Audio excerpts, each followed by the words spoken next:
Baik, yang pertama, dulu negeri ini diawali dengan perjuangan umat Islam. Dalam sejarahnya tadi disebutkan itu. Sebetulnya ada yang kurang sedikit, saya ingin tambahkan. Kalau dalam sejarah nasional itu disebutkan mulainya pergerakan nasional itu dihitung sejak berdirinya Budi Utomo 1908. Dihitungnya dari situ. Kalau dihitung dari situ, ya, maka 1912 Muhammadiyah, 26 NU dan seterusnya itu belakangan. Sebetulnya bukan itu. Kebangkitan nasional itu sebetulnya dimulai, ini menurut banyak ahli sejarah, diantaranya kitab atau buku yang ditulis oleh Profesor Diliar Nur, ya, tentang sejarah pergerakan Islam sebelum tahun 45, itu diterangkan bahwa ternyata tahun 1905 sudah berdiri dulu apa yang kita kenal dengan sebutan Serikat Dagang Islam, SDI, ya, yang didirikan oleh HOS Cokro Aminoto, yang akhirnya beliau menjadi guru dari Presiden Soekarno, guru dari Kartosuwiryo. Itu malah itu murid yang paling cerdas, itu Kartosuwiryo itu dulu. Nah, itu jadi murid-muridnya. Nah, HOS Cokro Aminoto menyebutnya Serikat Dagang Islam Perjuangan Melawan Belanda secara ekonomi, karena Belanda pun dulu menjajahnya melalui ekonomi. Harus dipelajari begitu. Dulu Belanda itu datang nggak langsung nembakin kita, bukan datangnya begitu menjajahnya. Menjajahnya dia dagang, dia ini, terus dagangnya dia buat kelompok, bikin monopoli, bikin kelompok yang menentukan kelompoknya sendiri.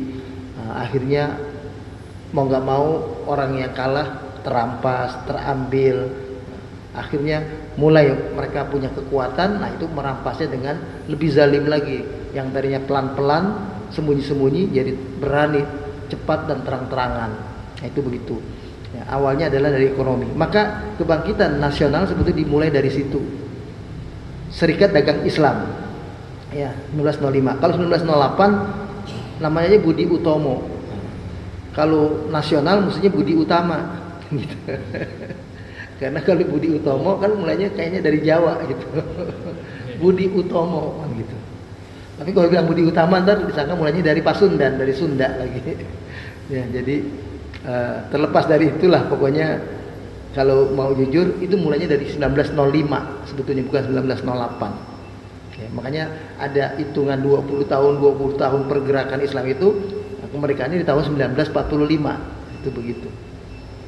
Baik, itu semua adalah sejarah dan kita nggak boleh lupa dengan sejarah, ya, bahwa memang seperti itulah yang terjadi seharusnya.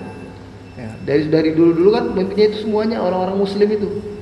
Bahkan Pancasila ini itu adalah hasil kompromi pemimpin umat Islam, karena ya, diberitahu Timur itu akan memisahkan diri. Timur itu dulu belum ada Papua, ya.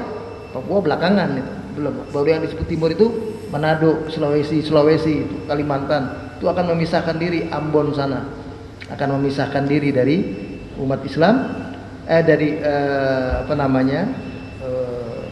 Indonesia, ya. Kalau tetap berlaku, makanya jangan lupa dengan sejarah. 7 kata yang disebut dulu Piagam Jakarta. Ya, jadi ketuhanan yang Maha Esa, dulu ada tambahan kata-kata dengan kewajiban menjalankan syariat Islam bagi pemeluk-pemeluknya. Sebetulnya hal yang enggak ada masalah, karena kewajiban menjaga syariat Islam itu bukan bagi semua penduduk Indonesia, bagi pemeluk-pemeluk Islam, kan gitu. Sebetulnya enggak ada masalah. Tapi dianggap masalah karena ada kata-kata Islam. Nah, itu yang orang Timur tidak suka. Makanya sejak itu ya sebetulnya orang pemimpin Islam itu sudah luar biasa, banyak memberikan kelonggaran-kelonggaran demi untuk mengakomodir kepentingan saudara-saudara sebangsa tanah air di Indonesia ini, tapi yang tidak beragama Islam. Nah, terlepas dari itu semua, karena itu banyak perdebatan yang kita bahkan sampai kepada apakah kita layak juga menegakkan syariat Islam di tanah air ini, itu sampai jadi panjang sehingga akhirnya ada penafsiran yang melalui konstitusi atau di luar itu dan seterusnya. Terlepas dari itu adalah mestinya adalah pemimpin, karena konteks kita lagi baca hadis tentang pemimpin, siapapun mereka yang jadi pemimpin itu mesti berpikir bahwa mereka itu adalah yang mendapatkan amanah, bukan yang mendapatkan semua kekayaan negeri ini, bukan. Dia yang mendapatkan amanah untuk memimpin agar kekayaan ini terbagi kepada seluruh umat ini. Malah kalau dalam Islam, pemimpin yang benar itu adalah itu sampai tidak memperlakukan pajak. Karena pajak itu nggak boleh sebetulnya dalam Islam itu. Kalau sudah sampai melakukan pajak berarti ngambil dari rakyat. Sebisa mungkin pemimpin itu pinter, cerdas mengelola sumber daya alam. Karena sumber daya alam Indonesia itu juga besar, banyak, kaya. Kita bukan hanya punya ini permukaan. Permukaan ini kita punya segalanya yang kita lihat. Tapi begitu digali, ada batu bara, ada emas. Udah habis emas pun ada lagi, ada nikel, ada apa, semuanya kita punya, luar biasa. Ini negeri yang bahasa nyanyiannya Kus Plus itu tongkat kayu dan batu jadi tanaman, kan gitu. Kolamnya kolam susu, kan gitu. Itu luar biasa. Nah, jadi itu adalah sejarah yang justru ini Pak Ali ya. Ini menjadi modal buat kita untuk tetap terus bersemangat berjuang menegakkan kebenaran dimanapun kita, dalam keadaan apapun kita, punya jabatan atau tidak, berpikir bahwa bagaimana caranya supaya orang banyak ini, rakyat yang banyak ini, yang kecil ini, entah muslim dan non muslim sekalipun semuanya sama, kita bisa angkat kehidupannya lebih baik daripada yang ada selama ini. Karena ini sebetulnya kita boleh dibilang terjadi salah kelola yang luar biasa dibandingkan negara lain, katakanlah seperti Korea. Kita lebih dulu merdeka tahun 45 dibandingkan dengan Pakistan tahun 49 ya. Korea tahun berapa? 47 ya, tahun 49 juga saya lupa. Setelah kita semua, Indonesia itu 45 duluan. Tapi yang maju siapa? Yang banyak mobil Korea di Indonesia atau mobil Indonesia di Korea? Ya, begitu. Kita ini duluan sebetulnya banyak dari negara-negara, bahkan dari negara yang baru merdeka kemarin seperti Vietnam, kita udah mulai banyak ketinggalan. Vietnam itu negara baru gitu. Habis perang saudara Vietnam Selatan, Vietnam Utara, ya. Ya kalau kita orang tua mungkin tahu sedikit gitu. Tapi kalau yang anak muda mungkin nggak tahu Vietnam itu dulunya dua. Ya. Kayak Jerman juga dulunya dua gitu. Kan gitu. Rusia itu tadinya adalah Soviet. Nah, banyak negara Balkan itu semuanya. Terus pecah semuanya. Nah, itu kalau kita orang tua mungkin ada tahu karena mengalami, mendengar langsung di zaman kita kita sudah lahir. Tapi kalau anak-anak muda kita itu kalau nggak dikasih tahu nggak tahu. Anak muda kita sekarang Pak Ali itu jangan heran. Ada yang ditanya MPR itu, DPR itu apa kepanjangannya? Ada yang nggak tahu.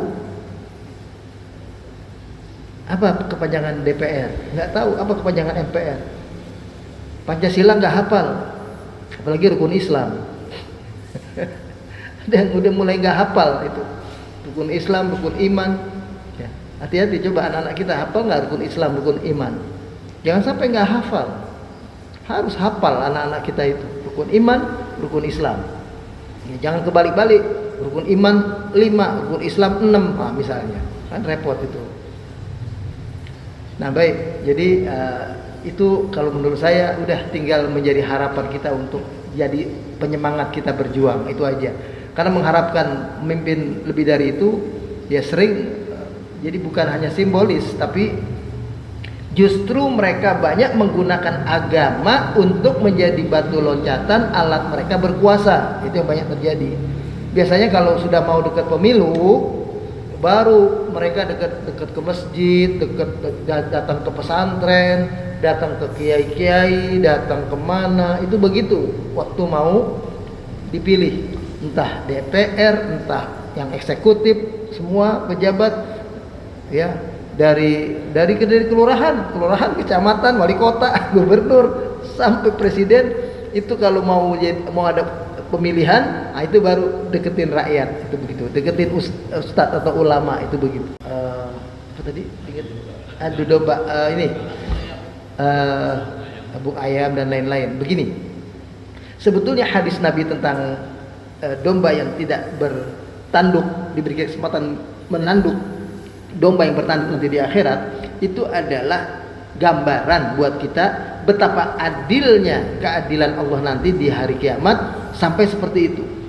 Jadi nggak ada orang yang terzalimi satupun, karena binatang pun diberi kesempatan. Nah, kalau sabung ayam, kalau ada binatang yang diadu karena kita, maka yang diminta pertanggungjawaban bukannya binatangnya, kitanya yang ngadu domba itu. Kenapa diadu domba itu sampai mati, domba itu? Kenapa diadu ayam itu sampai mati? Kitanya yang ditanya, karena itu ada judi, karena itu ada apa semua, kan begitu. Nah, di situ kita yang diminta. Sedangkan mereka, ayamnya itu diadu karena tidak tahu, mereka diadu, kan gitu. Lain kalau yang hadis tadi itu contohnya adalah contoh yang tidak diatur oleh manusia, bukan dikelola manusia, terjadi alami gitu. Alami, binatang yang gede sengaja nyeruduk yang kecil, nah itu begitu. Nah, itu keadaannya begitu.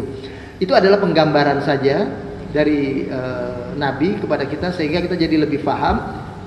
Sekelas binatang pun diberi kesempatan mendapatkan keadilannya, apalagi kita manusia, kita pasti akan mendapatkan keadilan itu. Jadi kalau hari ini di dunia kita berjuang, kita berbuat sesuatu, tetap tidak mendapatkan keadilan yang semestinya, seperti tadi pertanyaan Pak Ali, kita sudah memilih pemimpin, ya, kita sudah berjuang untuk mendukung mereka, tapi ternyata mereka mengkhianati perjuangan umat dan rakyat ini, maka kita nanti dapat keadilan dari Allah.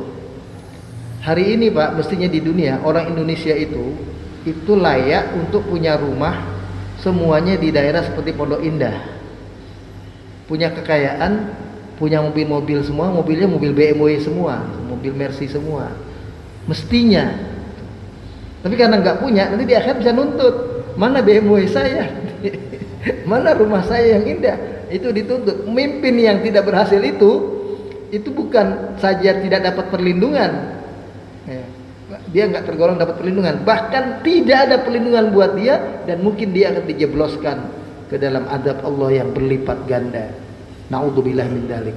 Makanya ya jangan mudah menjadi pemimpin yang di situ ada nilai-nilai yang terkait dengan kepentingan rakyat banyak, dan kita mengelola sumber daya alam atau sumber dana yang ada.